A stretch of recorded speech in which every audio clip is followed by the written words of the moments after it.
অভিমন্যু সেনের থেকে সৃজন পর্ণাকে বাঁচাতে গিয়ে অবশেষে সৃজন পর্ণাকে বিয়ে করলো।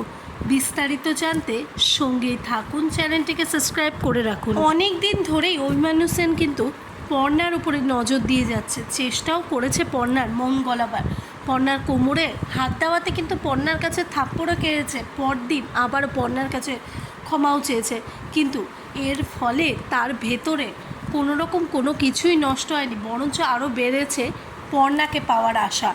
এটা কিন্তু এক ধরনের রোগের মতনই তার মনে কাজ করছে যে কিভাবে সে পর্ণাকে পাবে। আর পর্ণা যে সৃজনকে ভালোবাসে বা সৃজনের সাথে সবসময় পর্ণাকে দেখতে পাওয়া যায়, এটা দেখে কিন্তু অভিমন্যু সেনের অনুমান যে সৃজনের সাথেই হয়তো পর্ণার কোনো সম্পর্ক আছে, যেহেতু যখনই পর্ণার সাথে কোথাও যেতে চায় অভিমন্যু সেন, ঠিক সেই সময় সৃজন সেখানে চলে আসে। তাই তার ধারণা, আর তখনই কিন্তু সে মনে করে যে সে কারোর হতে দেবে না পর্ণাকে, সে নিজের করেই ছাড়বে।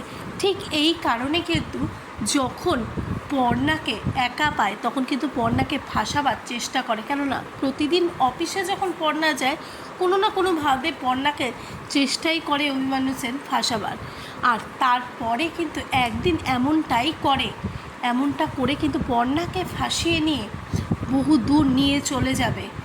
আর সেখানে গিয়ে পর্ণাকে বিয়ে করার জন্য সমস্ত কিছু প্রস্তুতি করে রাখবে, জোর করেই পর্ণাকে বিয়ে করতে চাইবে। ওইদিকে পর্ণা কোনো অপশানও পায় না। তারপরে কিন্তু পর্ণা চেষ্টা করে সেখান থেকে বেরিয়ে আসে, অবশেষে সেখানে সৃজন যায়, আর তারপরে সৃজন কিন্তু পর্ণাকে বাঁচিয়ে নেবে। তাহলে কি শেষমেশ সৃজন পর্ণাকে বিয়ে করবে? হ্যাঁ বন্ধুরা, এমনটাই হতে চলেছে। সেটি জানতে গেলে চোখ রাখতে হবে জি বাংলা পর্দায়। আর এই বিষয়ে আপনাদের কি মতামত, প্লিজ কমেন্ট বক্সে কমেন্ট করে জানান।